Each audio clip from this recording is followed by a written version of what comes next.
Hi, Ryan from carsaddiction.com, and today I'm going to give you an update of my 1973 Toyota Celica.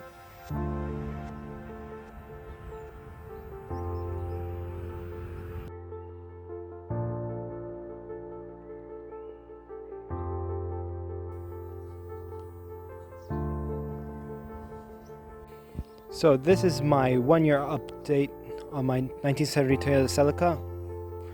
What we've done is, as you can see, if you see our last video, this car had Bridgestone mesh wheels. We updated it with Datsun 260Z wheels. They fit perfectly and they go well with the design of the car. What else did we do on the exterior? Obviously, we had to put a carsaddiction.com sticker. I'll put a link on the description below where you can buy that. We also gave the car a really good detailing. Really brought out the shine on the car. Now our detailer confirmed that this paint is actually original paint to the car. We tried the paint meter in various spots of the car. So we tried under sills, at the rear, inside the arch, and they all marked consistency, which means that the paint is original to the car. One thing we still have to get to is the broken aerial. Right now it's fixed. The motor does work, it's just this is broken. No big deal, we just never got to it. We did fix the hazard issue, sticky hazard issue. That was actually a simple fix. We dismantled the old part and released the electronics, the seized electronics in it. I could put a link in the description below on how to fix that. Apart from that, we really had to do nothing major on the outside of the car. One thing we really noticed is some paint imperfections. Not sure if you could see it in the camera over here. That's the major thing on the car. Doesn't really bother me, but it's there. One thing I like to note is this tire size. So at the moment we're running on 195/65 14. Now the profile is a bit too thick for this car.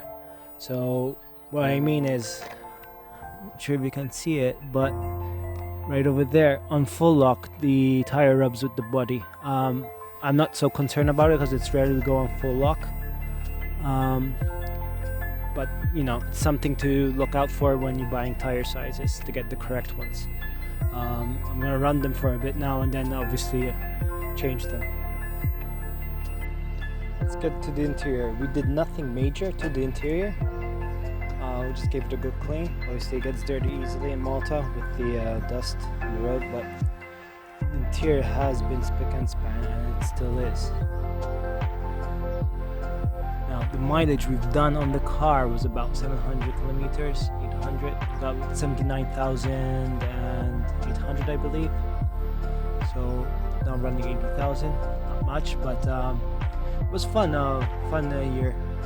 Driving the car here and there to some shows, just do some errands, and the weather was good. Can't complain. One thing we gotta do is buy another key for this, because this is the only key we've got. I'm not so sure if I'm gonna keep the radio, but it is sort of not original, but it's vintage, and it works. So if you want to listen to some tunes, I can have that.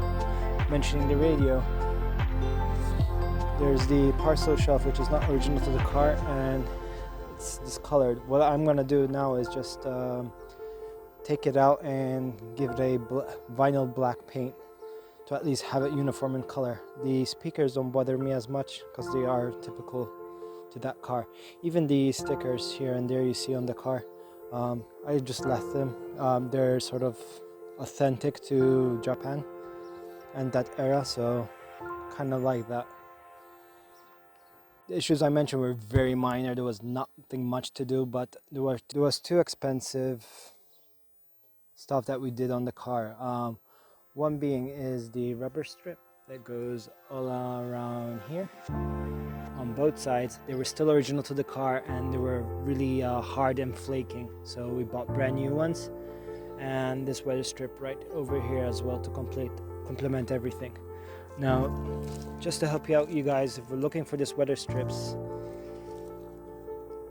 This is the part number for this one over here on your quarter window, rear quarter window.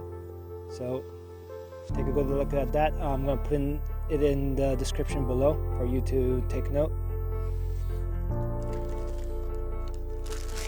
And the one on the top right over here is that. Now this one is side dependent, so this is for the right side, okay, and for the left side we got these part number here. These are still available from Toyota, so you could just head over to your local Toyota dealership and order them. Okay, we had an issue with a steering and suspension issue, so we replaced one of the tie rods. Well, multiple problems with old hoses. Evidently that is prone to happen with a car this age, so that has been replaced. More suspension parts. Obviously with age these things need to be replaced, and we've done so. These are the old parts. Now the other major expense we had is the brakes. What happened is we bought the car in the beginning of winter, end of summer. The weather was cool, the problem wasn't so evident, but when the weather got warmer again during last summer, we started having sort of sticky brakes. So what we did was we updated the pipes that were on the car. We replaced them. Still the problem. Then we went ahead and replaced the pistons, because we seen, might have been a problem with the car being stood still for so long, but that was not the issue. The final thing that actually got to the issue was the master brake cylinder. The main culprit was the master brake cylinder. Thankfully, we found one seller in the US that could send it to us. We wanted to keep the car all original, so it was important that this master cylinder was the actual part, and the piping could have stayed the same. Apart from that, nothing else has been to the engine in regards of just a regular service.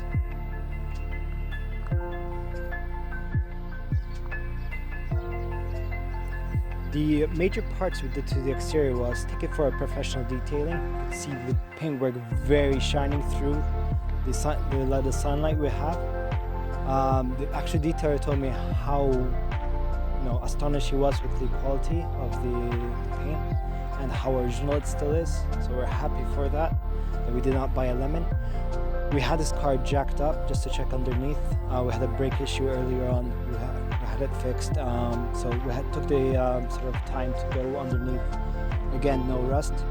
The only really imperfections on the exterior is these two dents right over here. Try to find someone locally put in to fix it, and I don't want to get a brand new one, so we're still on the hunt to get that fixed. And we do have some minor surface rust issues right over here.